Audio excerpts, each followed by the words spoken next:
Greetings, everyone, and welcome back to our Standing Watch program. Last Friday, the financial reality of our economy in the United States hit rock bottom, and people realized how fragile it is when the U.S. government had to come in and take over a bank situated in Pasadena to make sure that at least some of their depositors would get their money. But many other huge big banks in the U.S. are in grave danger. And so we are talking about banks which may enter into bankruptcy unless the government intervenes. And some investors, because they find out that the government is willing to do so, were happy, and so the dollar rose a little bit in value, but this is only temporary because many other experts are very unhappy about what the government is trying to do. Let me read to you from an article which was published by Bloomberg on July 14. It says, the U.S. Treasury Department's plan to shore up Fannie Mae and Freddie Mac is an unmitigated disaster. And the largest U.S. mortgage lenders are basically insolvent, according to investor Jim Rogers. He went on to say that the U.S. economy is in a recession, possibly the worst since World War II. And also experts are telling us that about 300 banks are in danger of filing for bankruptcy within the next few years. In addition, we found that the U.S. government has said, and I'm quoting now from an Associated Press article of July 13, that they are not going to throw, quote, a lifeline to struggling financial companies, except for these two I just mentioned. And according to other investors, this means that one consequence of Freddie and Fannie is that other firms are allowed to go under. The FDIC, which has insured these banks, is willing to pay about $8 billion to rescue the Pasadena-based bank. But what about all the other banks which are going downhill? Who is going to pay for that money which the FDIC needs to help investors? Now notice what the Telegraph, the British Telegraph, wrote on July 15, quoting Merrill Lynch. Now Merrill Lynch just admitted that they are $10 billion in debt. They are the third largest U.S. investment bank. And according to Merrill Lynch, and now I quote, it has warned that the United States could face a foreign financial crisis within months as a full consequence of the Fannie Mae and Freddie Mac mortgage debacle spread through the world. The country depends on Asian, Russian, and Middle Eastern investors to fund much of its, and now notice this sum, $700 billion current account deficit. $700 billion in debt. Now, who in his right mind can doubt that one of these days the bubble will burst and those foreign investors will look elsewhere insofar as where they can invest their money? What we have seen, my friends, right now is just the tip of the iceberg. Things in the United States will get much worse. Why is that the case? And how is that going to affect the rest of the world? Well, it's already affecting Europe. See, this article by the Telegraph pointed out that Britain and other Anglo-Saxon deficit states could face a similar retreat by foreign investors. And here I do have an article by Der Spiegel Online, which pointed out on July 16, Der Spiegel Online, of course, a German magazine, that Spain, Ireland, and Denmark are either in a recession or on the brink. Italy is stagnating. France is weakening fast. And Germany is suddenly faltering, dashing most hopes that Europe could escape the upheaval in the United States. You see, my friends, Europe is blaming the United States for what is happening over there because all of this is interconnected. And they are saying because the United States has so irresponsibly dealt with its financial situation, now Europe is going to be affected. And Europe is going to do something very soon to prevent this from happening and going on any further. Why is this happening to the United States? Why is this happening to Europe?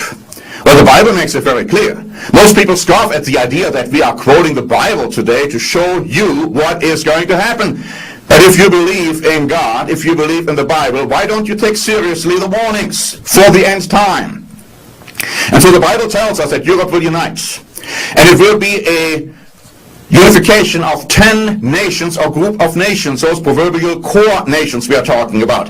Europe is not going to unite, fully unite that is, with 27 plus member states, because many European politicians know and admit it, behind the scenes that some of the European countries right now are not in any way qualified to fulfill a leadership role.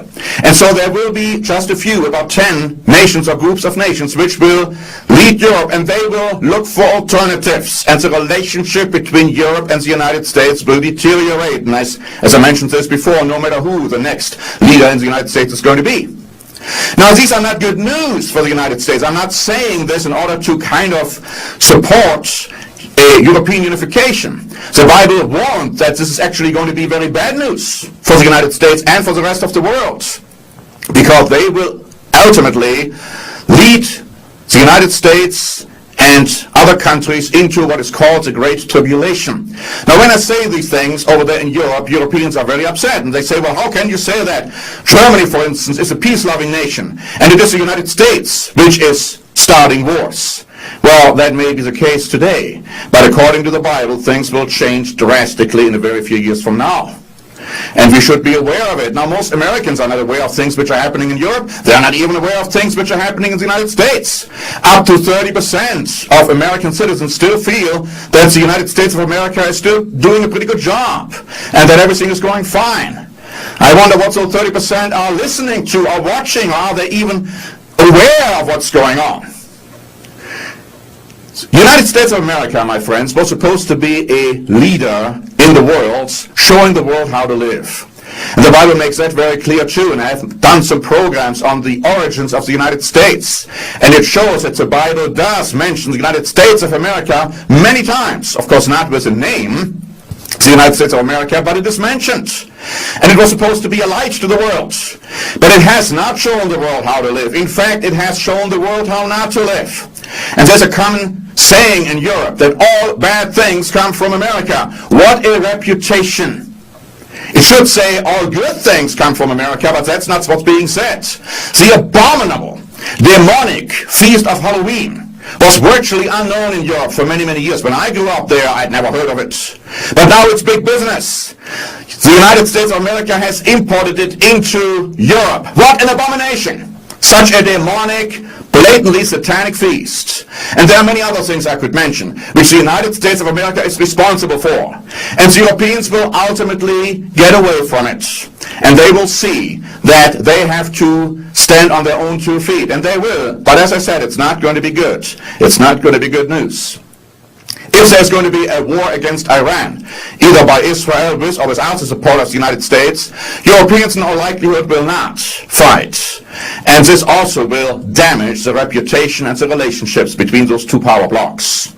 And what a terrible consequence that will be for the United States. We are talking about this country going down and downhill with lightning speed, if that is going to happen. My friends, the Bible talks about the Great Tribulation. It talks about a time which is so bad, which has never been, and which will never be. And man's accomplishments will not prevent it, and man's weaponry will not stop it. There is only one way how we can escape these things. If we don't collectively repent in this country, something which is very unlikely, because I can see even from your comments, which you are sometimes sending in to these programs, how little you understand, some of you, as to what is going on and what God requires of you. You put your trust in God. Well, it's probably the money you put your trust in, and that's why God is going to take it away from you. And you have to start to look at God, and you have to look at Him for security and for protection. And then you may be spared from the terrible times to come. But Christ said, unless He intervenes, and unless He shortens those days, no human being would be saved alive. Nobody would survive. That's how bad it's going to be. That's how far human accomplishments will have brought us.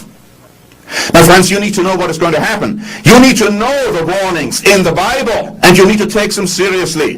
We have prepared a booklet which is titled The Great Tribulation and the Day of the Lord. The Great Tribulation and the Day of the Lord. You can get it for free. You can also go to our website, standingwatch.org. It's posted there.